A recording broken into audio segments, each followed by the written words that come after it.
As one of the most iconic horror movie villains, his origin story was very underwhelming. Hi, hello, and welcome to my channel. I'm Ember Lore. I like to review horror movies. So if you're into that kind of thing, and I review anything from gore to D-list movie. If you're into horror at all, go ahead and subscribe and don't forget to like this video. Today I'm going to be going over Hellraiser 2. I already reviewed Hellraiser 1. If you haven't seen it, go check out that video. And if you've seen the movie, let me know in the comments below. So the movie starts off in World War II, and we meet Elliot Spencer, really thin guy. He seems very nervous, he's hesitant, and he's in his tent messing with a puzzle box. Now, if you've seen this movie or you saw my first review, you know this puzzle box is literally like opening a can of whoop ass once it's solved. That's when we quickly find out this is actually Pinhead's origin story. He solves the puzzle box, and chains come in flying from every direction. They start to tear into his skin, his head is studded with nails, and he transforms into the Pinhead that we all know.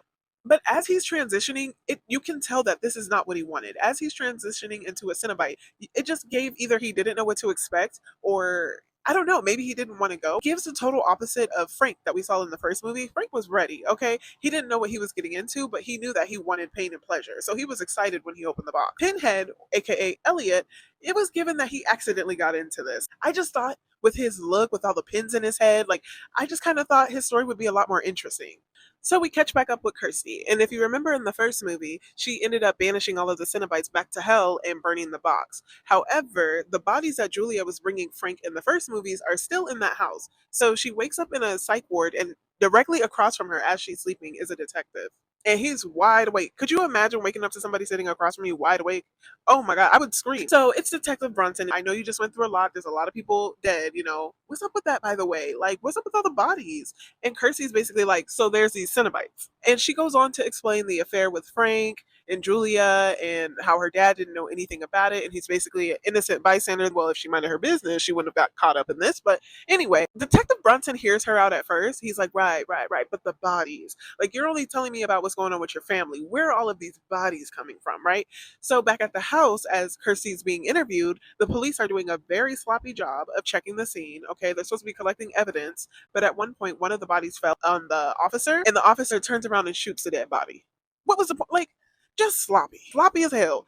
Then we check back in with Kirsty and Detective Bronson. This man is chasing her around the room. This is the most unprofessional police detective work I have ever seen in a movie. Why would you chase a woman who just lost her father, mind you, already lost her mother? That's why her father was married to Julia in the first place. Why are you chasing her around the room?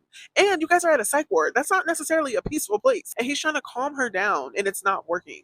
I mean, if somebody's first off, I wake up to you directly across from me, wide awake, and now you're chasing me out of the room. Detective Bronson is like, stop with the fairy tales. Could you imagine losing your father and this detective is saying it's a fairy tale?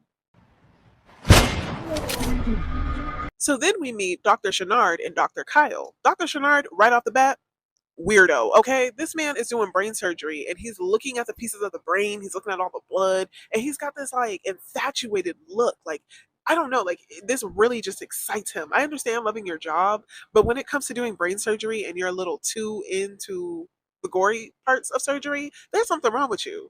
And Dr. Kyle, poor Dr. Kyle, this is his assistant, and you'll see why I said poor Dr. Kyle in a minute. So they get pulled away to go to check on Kirsty, and they get to Kirsty's room. Kirsty's still going, a little while because Bronson over here doesn't know how to do his job professionally.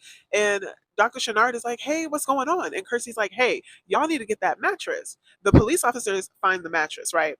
Kirsty's like, y'all need to get that mattress because Julia died on it. Frank sacrificed Julia to the Cenobites. You mean to tell me she was a pick me for no reason?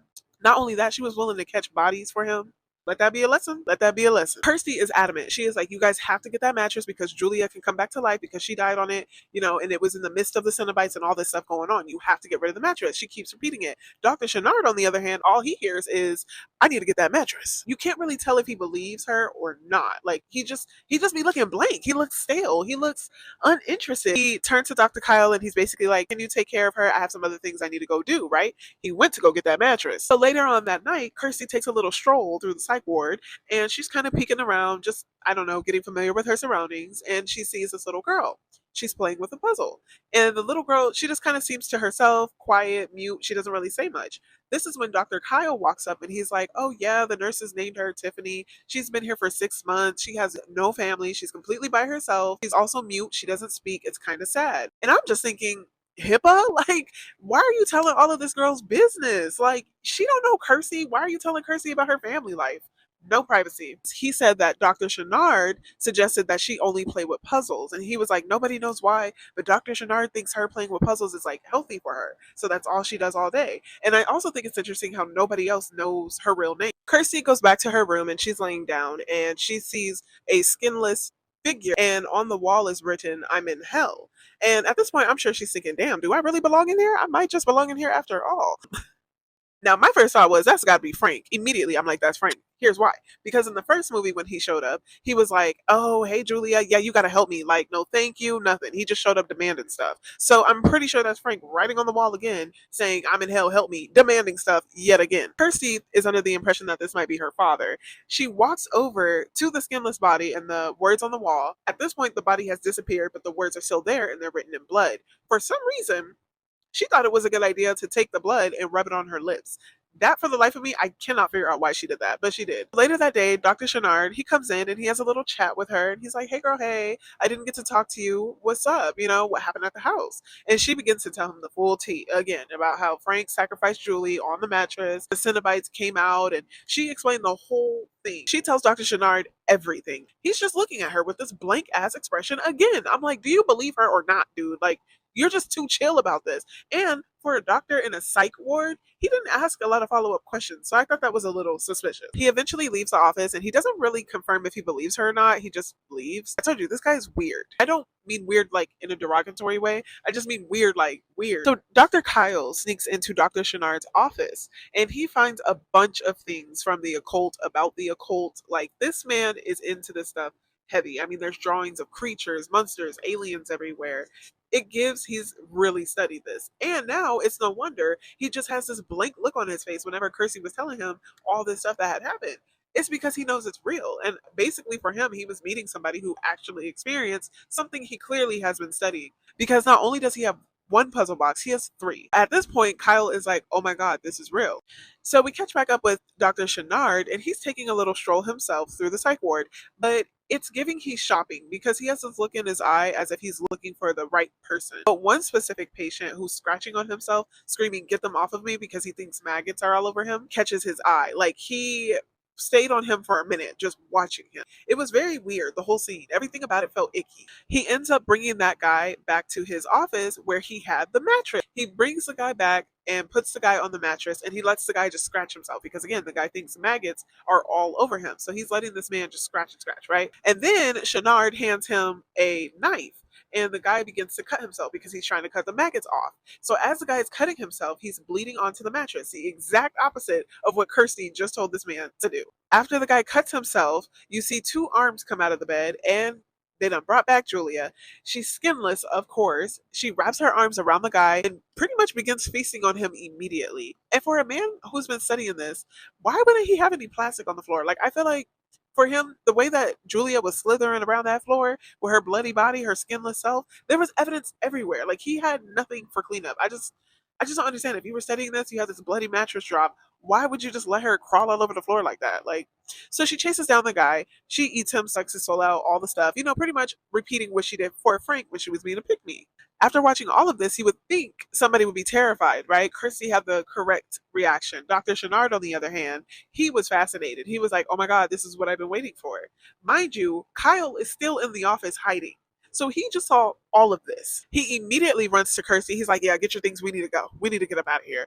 Dr. Channard brings Julia home, gets her dressed, and he wraps her. And he wraps her up. She looks like a mummy in a dress. He basically agrees to nurse her back to health. So after Kyle tells Kirsty about all of this being real, she's like, okay, so if Julia's back, then I need to go get my dad. If she can come back this quickly, then he can come back this quickly. So now she's determined to bring him back. Kyle takes Kirsty to Channard's house, and they sneak in because they want to find out some more information and basically figure out a way for her to get back to her dad. However, upstairs, for some reason, Channard had 8 bodies on standby. I counted. Julia has 8 in all these people. Kyle stumbles across the room, and right before he opens the door, Julia is on the outside and she stops him. She's like, don't go in there. It's horrible. And she's acting as if it's this like bad habit or something that Channard has. And he's like, it's okay. You know, I can handle it. So Kyle steps into the room, and this is where he meets his demise. About 30 minutes. Are you kidding me? 30 30 minutes. minutes. 30, yes. He's in shock, of course. I mean, it's 8 bodies hanging up on chains, right? Then Julia approaches him and she's like, "Oh, what's your name?" And he's like, "Kyle." She's like, "Yeah, I'm Julia." And then she kills him. She kills him. I mean, it. This man had all of 20 seconds in this movie. Poor Kyle. He didn't know what he was walking into. Just the other day, he's doing brain surgery with this man just to find out that this man is conjuring people up. After Julia is done consuming Kyle, Kirsty hears the thud of his body dropping on the floor. She runs upstairs. This is when she finds his body in that room surrounded by 8 other bodies and Julia. This is when Julia tells her she's no longer the wicked stepmother, she's the evil queen. So let me get this straight. You slept with your husband's brother before and after your wedding. You killed multiple random innocent men to bring said brother in law back to life so that you can leave your husband for him. Yeah, yeah. And that was light work? This woman is evil for real. This is when it becomes clear that Channard and Julia sparked up some sort of deal because they end up grabbing Tiffany and putting her in a room and he gives her the puzzle box, the real one this time.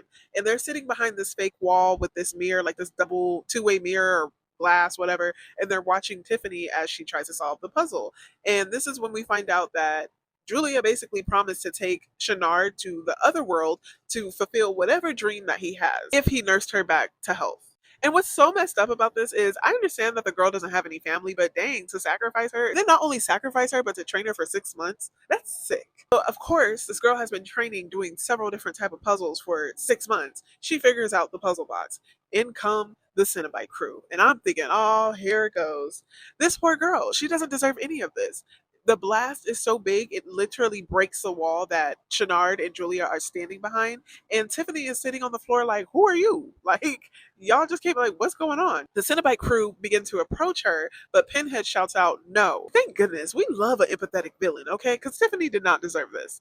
Granted, neither did Chrissy, but Tiffany really didn't deserve this. And this is when Pinhead says, "Hands don't summon us, desire does." So it kind of makes sense because in the first movie, Kirsty was playing with the box out of desire. I mean, she wanted her dad back. She wanted to figure out what the heck was going on with Frank and Julia and why all this had happened. So, I mean, I guess that's why they came for her, but Tiffany was just playing with a box. Tiffany gets up and makes a run for it, but she runs into the underworld. She doesn't run away from it. So she ends up in the underworld and she ends up at this spooky amusement type park, but the funhouse reflects mirrors of her mom like being taken from her, and this is when we realized something very traumatic had to happen to Tiffany's mom because the way that things ended, Tiffany was screaming, "No, mommy," and her mom was calling out for her. So something very traumatic happened to her mom. Mind you, this other world, this underworld, is basically like hell. Kirsty finds her way back into Dr. Channard's office, and this is where all hell literally breaks loose. The entire hospital turns into this endless maze. And as Kirsty's in the office and watching everything just convert to a totally different scene, next thing she knows,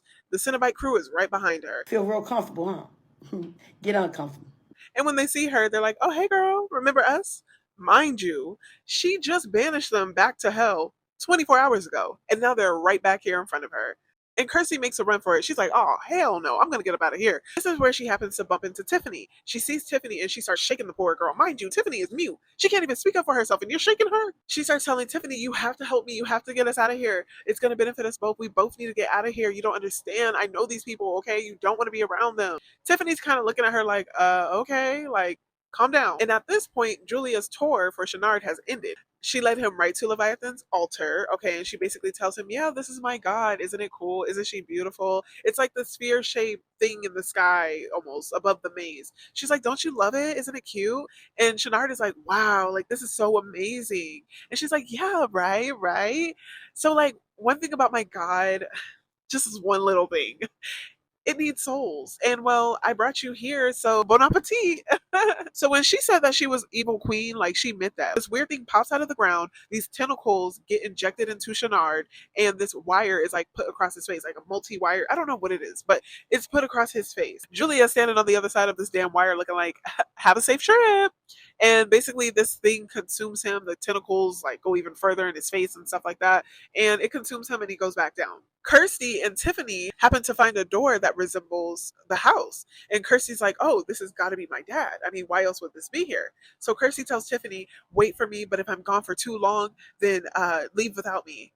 If I was Tiffany, I would have left as soon as she went through the door. I mean, we are in hell. You came up to me shaking me. I don't know what's going on. I'm trying to get up out of here. Now all of a sudden you want to make pit stops? No, the inside is completely different. It's not what she's expecting at all. It almost looks like a layer or a chamber of some sort. There's these tables that are sliding in and out, and one by one, it's a woman. Let's just say that all of the women are motioning like they're doing a backstroke, okay? Very sexual in nature, their movement. It's as if somebody is on top of them. They're completely nude and they're under a white sheet. What the hell is this, right? She goes up to one of the tables, rips the sheet off of one of the women, and the woman completely disappears. So she's like, who the hell? What the hell is going on? This is when she looks up and she sees in a mirror that same writing that she saw on the wall in the hospital, I'm in hell, help me. She sees that on the mirror.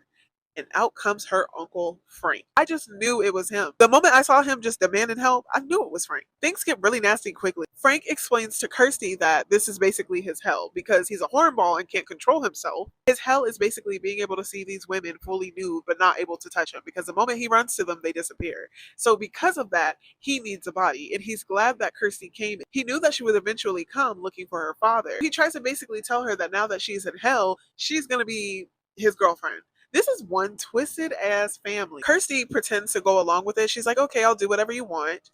But then she sets the whole place on fire. And I'm like, yes, girl, yes. For some reason, Frank had skin in hell, but all of his skin melts off. And behind him, after the flames go down, we see Julia and she's holding Tiffany. And when Frank sees Julia, he's like, oh, I knew you'd always come back too. I guess he feels psychic or something. And Frank says, I know how much I mean to you. And it wasn't until he said that Julia starts to take a step towards Frank, and she's like, you show right. Oh my God, I missed you.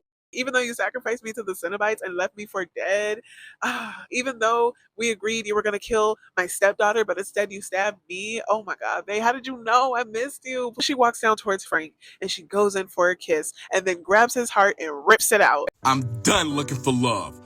Fuck love! Okay, yes, get your revenge. Because I mean, even though you were being a pick Misha, he did you dirty. Kirsty and Tiffany make a run for it, and Julia eventually catches up to them. She reaches out and grabs Tiffany, and Kirsty's like, no, let her go. And she's pulling on Tiffany. She ends up pulling Tiffany so hard that Julia's skin suit slid off, along with a puzzle that would be able to banish her. Julia gets sucked further into hell and pretty much out of sight, out of mind at the moment. So the girls end up making it back to the hospital, or at least what they think is the hospital, because it looks normal again. The rooms are back to looking the same. They're headed towards the exit, but they have to pass by a few patients. As they're headed towards the exit, here comes Channard. He comes popping out the window. He has, like, you know those lights that they put above you at the dentist's office, that's or in a doctor's office, or those just any sort of machinery with a long arm on it? That's basically attached to his head. So somehow, someway, Channard turns into a whole Cenobite. And not only that, he has tentacles as weapons. And not only do these tentacles turn into anything he wants, it turns into body parts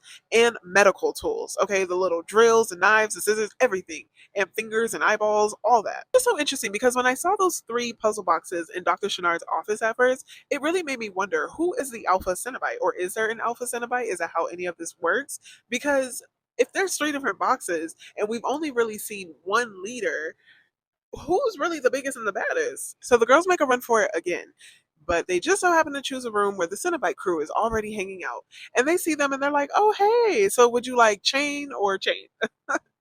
Just kidding, you really don't have a choice. Pinhead is like, look, you don't got away from me one too many times, Kirsty, and I don't like people playing on my time like that. So let's get this started. And Kirsty is like, wait. Let me tell you something. All right. Let me tell you something. Let me tell you something. You used to be a human.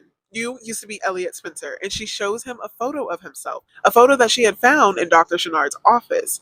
So she shows Pinhead this photo of himself, and he's like, I don't know this man. Who is this? And she's like, that's you. And he was like, huh. She then starts to try to remind the Cenobites, you all used to be people, you all used to be alive. She tries to give this whole peace love speech, and they're really not going for it. They're like, right, we used to be alive, right. Mind you, Pinhead has been dead since World War II. So he's been dead for about 40 plus years, because this movie came out in the late 80s, okay? So he, of course, barely remembers, and I'm sure the rest don't either. But then, after looking at the photo a few more times, Pinhead said, wait, is that me? This might be me, y'all. But here comes Channard to crash the damn party. Channard busts in the room and he's like, Tiffany, you gotta come with me. Come here, sweetie. Now, the guy is weird, but at least he brought a flower. He had one of his tentacles shoot out a little white flower. He still looks scary, but that was a sweet gesture. We love a good chivalrous man. This is when Pinhead is like, who the hell are you? And Channard is like, yeah, so like, I'm the new leader. This is my house now. I run all of this. Who are you? I'm Pam. Who are you? I'm the owner of this house. Oh. This is when Pinhead and the Cenobite crew prepare for their battle against Channard. Pinhead started with his chains looking up, left, right, down, center, and all of his chains shot out at Channard, and they barely did anything. This is when Channard cuts the chains with his tentacles. Mind you, he has medical gear in him. I don't know how this is all working, okay? But his tentacles are able to shoot out medical gear and cut the chains. After that, he starts to kill the Cenobites one by one. By the time he gets to Pinhead, he starts to zap him a few times, and it slowly strips away the Cenobite within Pinhead. You was there for 400 years and it's all of y'all? This is when Pinhead looks over at Kirsty and Tiffany, and he kind of gives them this look like, run, like this is your time to escape. But really, to me, it was kind of giving like, damn, I was just talking all that ish, and I literally said I was going to be torturing y'all, and now my crew is wiped out, and this is going to be a little embarrassing, so I'd rather you guys leave. But I don't know, you guys let me know what you think. Is this a run to safety type of look, or is this, yeah, I was talking a lot of ish, and now I'm about to get my own ass whipped? Y'all don't need to be here for this. Y'all tell me. After zapping him enough time to the point Pinhead is now a human, Channard just slices his throat, and it's like the tiniest little slice. I mean, like, this is really anticlimactic, honestly. I mean, not only was Pinhead's origin story kind of boring, but the way he is ended in the underworld, it was also very boring. So the girls are running through the tunnel to get away, while the Cenobites get wiped out by Channard. Tiffany sees the sphere-shaped puzzle that would be able to banish Julia on top of her skin suit. So they continue to run until they eventually make it to Leviathan's altar.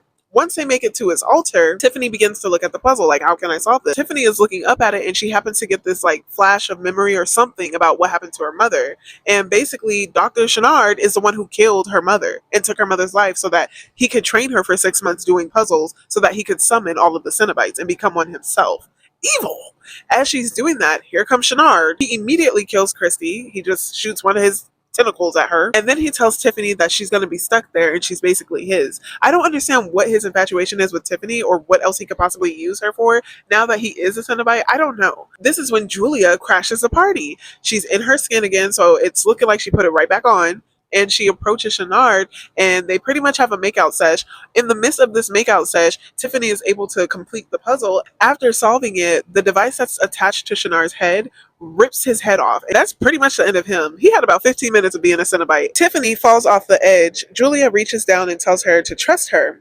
It's really giving a Mufasa and Scar moment, but Tiffany really has no other choice but to trust Julia in this moment. So she's holding on to her, but then Julia's skin begins to slide off. She's able to successfully save Tiffany.